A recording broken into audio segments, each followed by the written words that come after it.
Tonight, a Target 12 Investigators exclusive. We're learning more about one of the big players in Operation Deception. We've lured Detective Joseph Colanduono feeling the weight of crushing debt filed for bankruptcy just last year. Information coming to light in court documents obtained by Target 12. But that may shed some light on Colanduono's alleged involvement in what state police call a lucrative drug operation. Let's get right to Target 12 investigator Tim White, who joins us now live with the exclusive details. State police charged Colanduono with 4 counts of conspiracy to deliver a controlled substance and larceny of cash. He was a 6-figure cop who earned a lot in overtime. So where was all that money going? Providence Police Detective Joseph Colanduono was a big earner at the department. According to public records, Colanduono took in $128,000 in 2008. Yet, according to court documents obtained by Target 12, Colanduono filed for Chapter 13 bankruptcy just 8 months ago.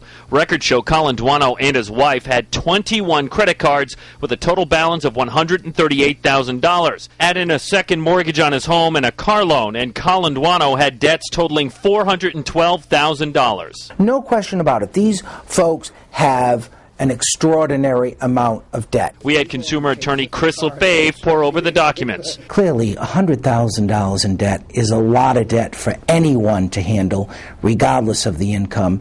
And in this particular case, it's obvious that these folks definitely needed bankruptcy protection. The debt raises questions about a possible motive for Colanduono's alleged role in the drug operation. The Attorney General's office wouldn't say how much Colanduono may have profited from the alleged drug ring, but court documents accuse him of taking in money. State police say this wiretap phone call between Colanduono and fellow defendant Sergeant Stephen Gonzalez shows Colanduono had a stake in accused drug dealer Albert Hamlin's cocaine business. Gonzalez, all right, I'll have 200. That should be enough. Colanduono, all right, because he owes me $100. Actually, he owes me $120. And while under surveillance by the state police, detectives say they watched as Colanduono made off with someone else's cash. There was a sum of money in a vehicle that was unattended.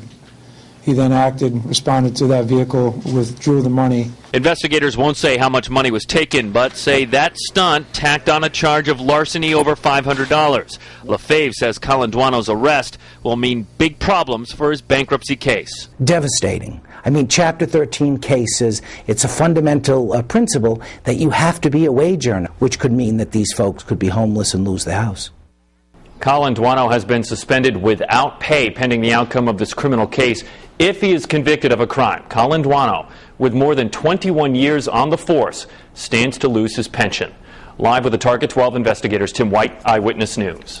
You can count on Eyewitness News for continuing coverage of Operation Deception. The Target 12 investigators have put court documents online for you to read. You can also find the payroll information for the 3 accused officers, and we give you a timeline of the alleged crime. Just log on to our website, WPRI.com.